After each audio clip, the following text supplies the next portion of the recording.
In the networked world of the 21st century, cries for help can become overwhelming. GoFundMe, one of the world's foremost fundraising websites, contains millions of projects. Everything from underprivileged students trying to go to school and people with overwhelming medical bills to families who have lost their homes to fire and teenagers trying to go on mission trips. Every time we turn on the TV or log into Facebook or Twitter, it seems like we're faced with new crises. Refugees need basic food and shelter. Survivors of earthquakes and floods need medical care. Kids need school supplies. Drug addicts need rehabilitation programs. How can we possibly help them all? With 1.59 billion active users, Facebook is the equivalent of the third largest country in the world, putting billions of people and their corresponding needs at our fingertips. In Luke 10 and Matthew 25, you'll find what may be Jesus' most famous parable, the parable of the Good Samaritan. A man quotes the law to Jesus, "You shall love your neighbor as yourself," and then asks him, "Who is my neighbor?" As usual, Jesus answers with a story.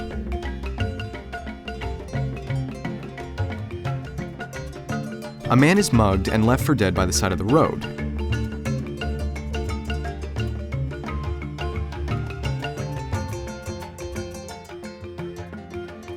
Prominent religious leaders pass him by without helping him.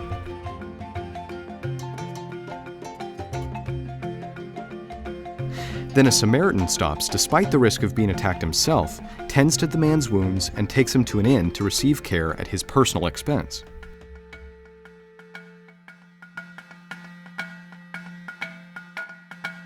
Jesus finishes his story by asking the man his own question.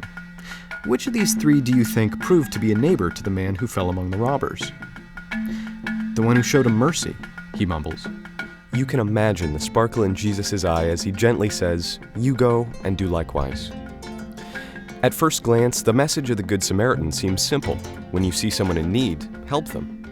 It's a theme that we've seen again and again throughout the Gospels, forming the backbone of Jesus' ministry. Do unto others as you would have them do unto you. Have compassion. Serve the people that you see hurting. But in the 21st century, this compulsion to help others becomes more complicated. How are we supposed to react when we can see the pain and suffering of the homeless on our city streets and in earthquake-stricken Haiti or tsunami-devastated Indonesia? When we can see anyone suffering, is everyone our neighbor? In the summer of 2014, novelist John Green traveled to Ethiopia with Bill and Melinda Gates of the Gates Foundation to raise awareness about efforts to reduce infant mortality and improve maternal health. While individual situations are unique, John argues we all have a responsibility to care and to help.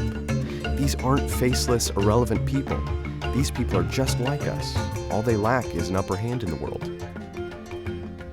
In the contemporary world of global citizenship and seemingly endless information, how far does the net of neighbor reach? Are we responsible to know about every crisis or need in the world?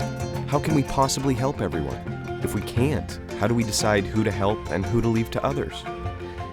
In the end, maybe it's all very simple.